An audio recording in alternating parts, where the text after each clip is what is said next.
welcome back to Consultant's Corner. I'm Rebecca Breezy. This is my corner. I am a consultant. And I could talk for days about jargon and why not to use it and how not to use it. But I won't talk for days, just for a few minutes on a primer on how to write good website content. And this is all about avoiding the jargon. It is easy to say that your website copy, the words that are on your website, that your website copy is not about you, it's about your audience. But I assure you, it's a much more difficult thing to actually write it for your audience. And while you do want to get an actual website designer to give you a great design, and you do definitely want to get a copywriter to write your great copy, they can only react to the instructions you give them, and they can only fix the revisions you expect of them. So it is for you to train yourself to think beyond the jargon so that you can give them instructions that will set them up for success in building and designing and writing your fabulous new website. Over the next few minutes, we'll look at 3 ways that you can test yourself to see if you're using jargon,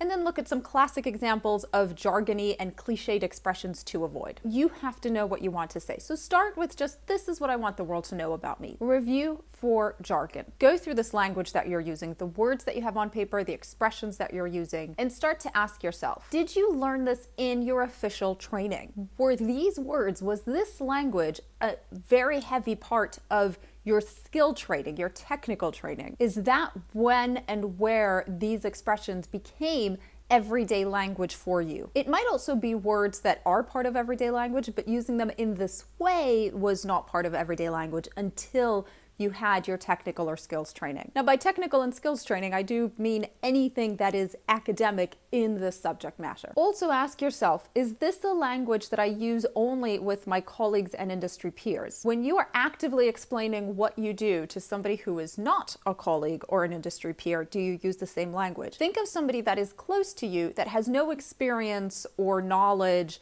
in your particular industry or expertise. It might be a parent, it might be a spouse, it might be a child, a cousin, a friend. There's somebody that you speak to on a fairly regular basis that just doesn't do what you do. How do you explain your day-to-day work to them? And finally, ask yourself, is this the language you use over a beer or a glass of wine or a coffee with a friend? Related to what I said before, but this is more about that everyday language. Do you use this language in this way with your friends? I did this exercise once with a group of mortgage loan officers, and we got really fixated on the word investment.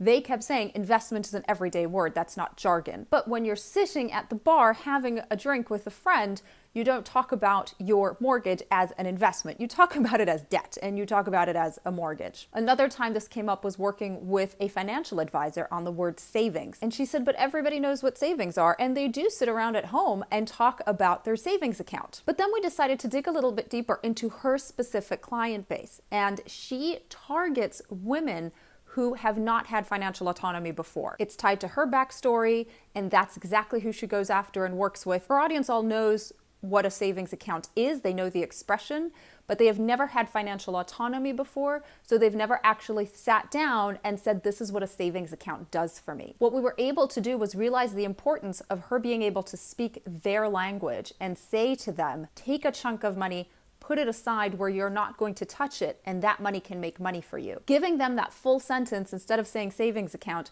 made a massive difference for her in getting specifically to the audience she wanted to get to. Those are 3 questions to ask yourself to make sure you are avoiding jargon in your own website copy, and of course copy in general. And I have a whole section on this website about bad words, so reference those past and future videos about words to avoid. One typical one is leverage. Nobody uses the word leverage when they are sitting at the bar with their friends, unless they're talking about physics or finance. Ergo, unless you are talking about one of those 2 specific subjects on your website, do not use the word leverage. Nobody leverages garlic in their pasta sauce recipe. Nobody leverages in everyday life. Another expression that should be nowhere on your website is taking it to the next level. What next level? What's the past level? Who wants to take it to the previous level? Nobody. This means nothing. It's not going to get you anywhere closer to your goal. Again, go back to the specifics. And this is a personal pet peeve one, but I will mention it. Do not tell me that your passion is to help people. Who is going to say my passion is really just not to help people? I mean, I really don't care about helping people at all. If I could avoid helping people all the time, I would 100% avoid helping people. Saying that your passion is to help people does not make you stand out in any way. When you want to talk about yourself on your website and why people should choose you and why you are dedicated to your craft, Talk about why you're dedicated to your craft. Tell me why you enjoy what you do and you're good at what you do, and why the service you provide is going to serve me better than somebody else providing that same service. Be specific, be clear, use simple language, use your audience's language. Do not, and I quote here, design strategic operations that produce favorable outcomes and leverage expertise in order to take your business to the next level. Don't do that.